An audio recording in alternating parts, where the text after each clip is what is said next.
Hey everybody, Professor Snart with another check-in as we keep moving relatively quickly through our course. As I mentioned before, we do move fairly fast, especially at the start. I mean, it's kind of fast anyway because it's just 16 weeks compressed into 5, right?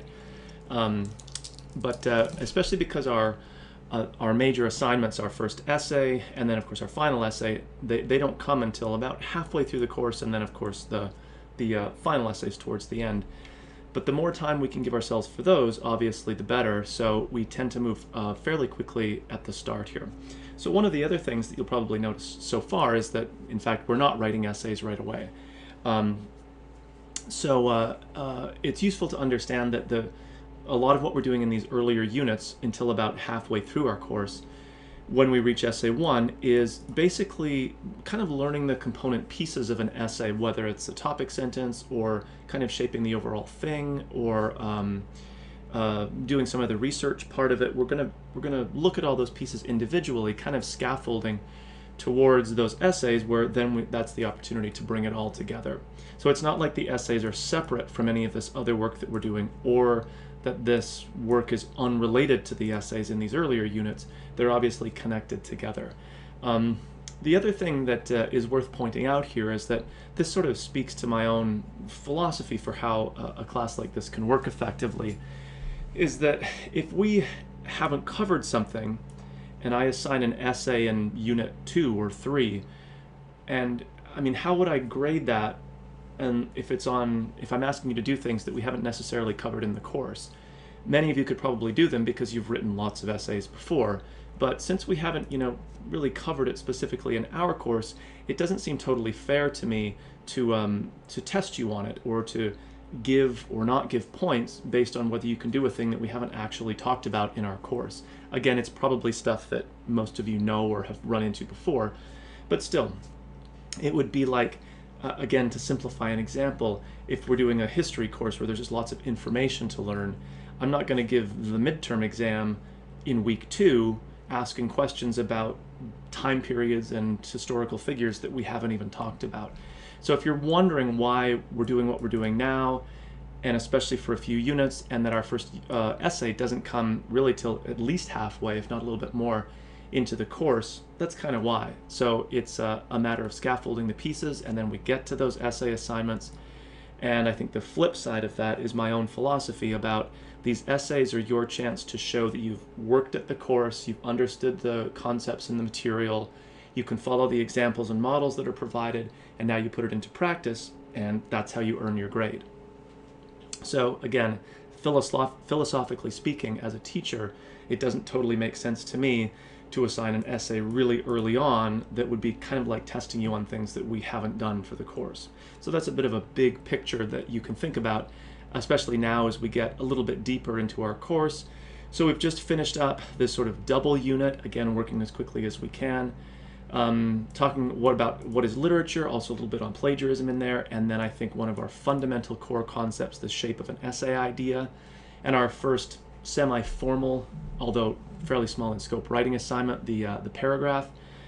Again, you can use the feedback that's already built into the course about common mistakes, and also, of course, the assignment itself is pretty clear about what I'm looking for. So if you didn't get full points or things didn't turn out the way you wanted, the first thing to do is obviously to look back into the course to see, did you follow the instructions? Did you make some of those common mistakes that we looked at? And if you did, then that's probably why. And of course, you can follow up with me if you have questions about the grade and how to correct things. But again, hopefully your first turn is to the course itself rather than just to me having to explain what's already in the course. Okay, so now we move ahead though to a couple more units here. Unit 4, we're looking at the short story Flight Patterns again, and then we move into a second short story, Alice Munro's Boys and Girls. So I'm just going to click into the units themselves. Oops. Okay, so Unit 4, again, you can see by the title that we're putting some more of those pieces together. Thesis statement, we'll be looking at some sample essays, and then some notes about writing process, which is sort of a tricky thing. So again, here's those common mistakes that people tend to make. You can check your paragraph against some of these common mistakes. Again, number 4 here is kind of a big one, just sort of like too many little mistakes. I get that people make typos, so 1 or 2 is not that big a deal. I'm not that kind of, worried about it. But if it's really, really almost every sentence, or there's grammatical things, that's really sort of more fundamental than just a mistake. It's a pattern, and that's where it becomes a problem. Sometimes it can be, whatever's going on, but if it just seems to be lack of, investment or effort or time spent on task, then again, it has an impact on your grade. Okay, so our first look here is at a sample essay that is about a very famous short story, Rose for Emily by William Faulkner. We're not going to read the short story. Many of you maybe have heard of it or run into it before. But our purpose here is to look at a sample essay so you can kind of get a sense of how the essays we'll be writing for this class sound, like the tone of them, the approach of them, the scope, how much they try to cover, how they argue a thesis. So even if you don't know the short story, that's kind of secondary. You don't really have to.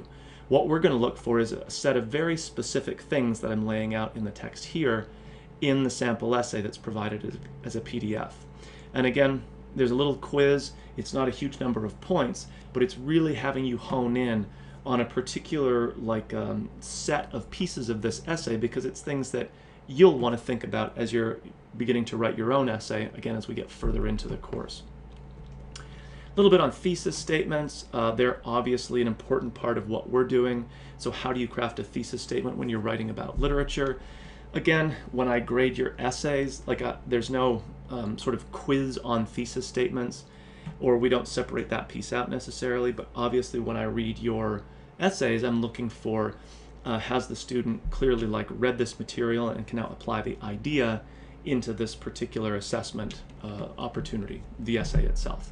Even if it's not about the texts that are discussed here, the idea or the theory is still the same. Writing process, truth be told, we're not going to spend a lot of time on this, other than everybody has a writing process, but not so many people necessarily think about it. There's no particular one that I can teach you that will be a foolproof way of writing perfect essays every time. The only thing that I can do is to really encourage you to be aware of your process. So a lot of students that I've run into over the years, they work really hard, there's no question about that, and they feel like they've really accomplished something, but they don't always get the grades that reflect the investment of that energy. And a lot of times, it's not that they were born bad writers or there's some other mysterious thing going on. They just don't have a good sense of what their process is. So maybe they get the assignment and then they start right into the writing. They open a document and just start typing. So that might be a way of generating ideas, but for a lot of people, there's no intermediary planning or outlining or researching steps. They just jump right in. And again, they work really hard, probably harder than they have to be perfectly honest, because they haven't done a lot of that prep work. And so they have sort of a two-step process: get assignment, write essay. And the results don't always translate the way that they want to. And the problem, again, isn't some mysterious thing. It's just lack of awareness of writing process. So I would never ascribe or prescribe one that will always work for you. But if you don't think about what you're doing as a set of, steps, then you're probably A, working too hard, and B, not always getting the results that you'd like. And even if you are doing pretty well, lots of people can get by with a pretty flimsy process at this point.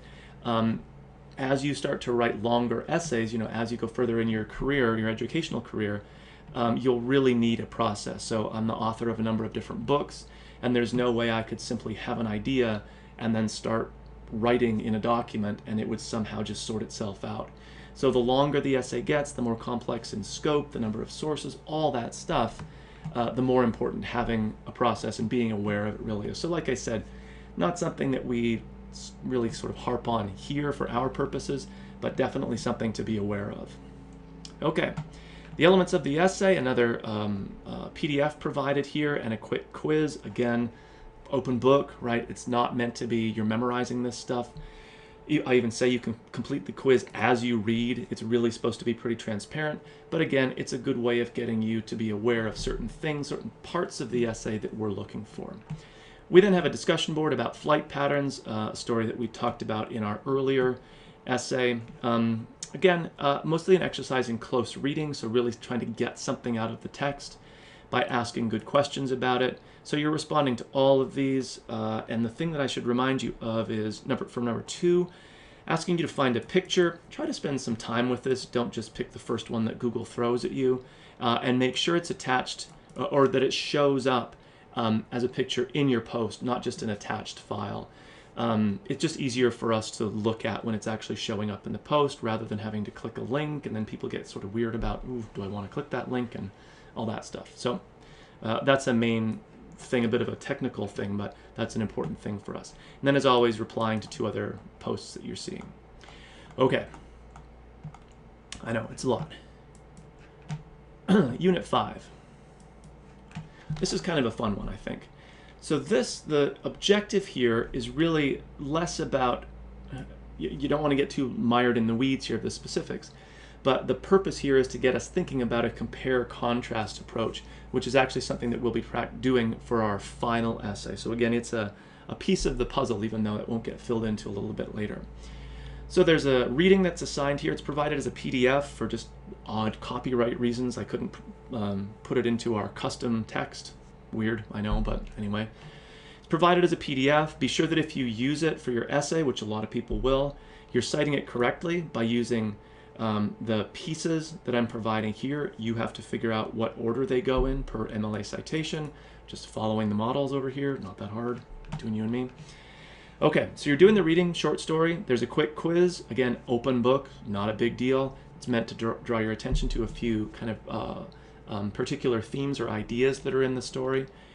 And then there's a song that many of you might know. It's a number of years old now, but still an artist that's pretty relevant.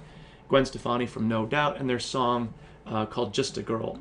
So the title of the song is, coincidentally, a phrase that shows up as really key a couple of times in the short story. In fact, you might be a little bit surprised at how close the parallel is. But what I'm asking you to do then is to think about how this text, the video as a text, like an expression of an idea or set of ideas, is similar to Alice Munro's short story, Boys and Girls here, and you'll see that there's a lot of similarities. It's really interesting. And then a quick discussion board set up, right here, where all you're doing is elaborating on that parallel. Again, thinking in terms of real specifics. So if you're thinking about, like, how does this fit into our essay writing scheme, compare contrast is really important, but also deriving from text specific details to support our idea. Quotations, I'm asking you to quote from the song or the video with particular timestamps, like at a certain point, you know, she says, or the video shows, or whatever you want to talk about. Again, responding, and there's a really quick thing that I'm going to have you do at the end of Unit 5 here, is just to make sure you have a working library card. So we have access to these great databases through COD. There's a quick walkthrough here, and it's something that we'll talk about later. But to access these from off campus, you need a library card, and it has to be a valid one. A lot of people have them, but don't renew them, or aren't aware that they're supposed to renew them, so they go to use it on a Thursday night, right? You're right in the essay writing phase, or you're ready to do your thing, and you realize you can't get into the system because your library card's expired. It's easy enough to renew, but it's a real pain in the neck if it happens, you know, at the wrong time. So there's a quick little quiz here happening at the end. I don't know if you can see it right at the bottom. It's like a one-question quiz. It's the only point of it is to make sure that you've got a working library card. So again, it's a quiz, but very low stakes, but important to get to make sure of, because in the future you don't want to get stuck again, ready to do some work, and you can't get into the system if you're off campus. Okay, so that's a lot to walk through. Again, always keep your eye on those due dates, not just the one that's right next around the corner, but kind of moving forward as well. And of course, as we move through, we're going quick, I know, but be sure to be in touch with me.